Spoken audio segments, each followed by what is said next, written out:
മദ്രാസ് ഹൈക്കോടതി വളപ്പിൽ സുപ്രീം കോടതി chief justice K G Balakrishnan doctor BR. അംബേദ്കറുടെ പ്രതിമ അനാച്ഛാദനം ചെയ്തതിനു ശേഷമായിരുന്നു മുഖ്യമന്ത്രി എം. കരുണാനിധി പ്രസംഗിച്ചത്. അദ്ദേഹം പ്രസംഗം തുടങ്ങിയ ഉടനെ തന്നെ സദസ്സിന് പിൻഭാഗത്തു നിന്നും കരിങ്കൊടിയും പ്രതിഷേധവും ഉയർന്നു. തുടർന്ന് 10 മിനിറ്റോളം DMK പ്രവർത്തകരുടെ വക പൊരിഞ്ഞ അടിയായിരുന്നു അഭിഭാഷകർക്കും മാധ്യമപ്രവർത്തകർക്കും.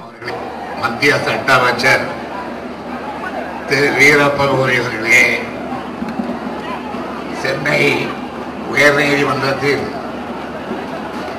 மாண்புமிகு தலைமை நீதிபதி நீதியரசர் கோகலே அவர்களே,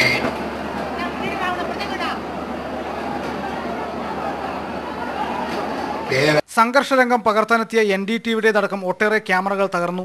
നിരവധി പേർക്ക് പരിക്കേറ്റു.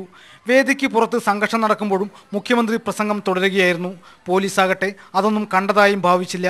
കഴിഞ്ഞ വർഷം ഹൈക്കോടതിയിൽ അഭിഭാഷകരും പോലീസും തമ്മിൽ ഏറ്റുമുട്ടിയ സംഭവത്തിൽ മുഖ്യമന്ത്രി കരുണാനിധി പോലീസിന് അനുകൂല നിലപാടെടുത്തതിൽ പ്രതിഷേധിച്ചായിരുന്നു അഭിഭാഷകർ കരിങ്കൊടി കാണിച്ചത്. അമൃത ന്യൂസ്, ചെന്നൈ.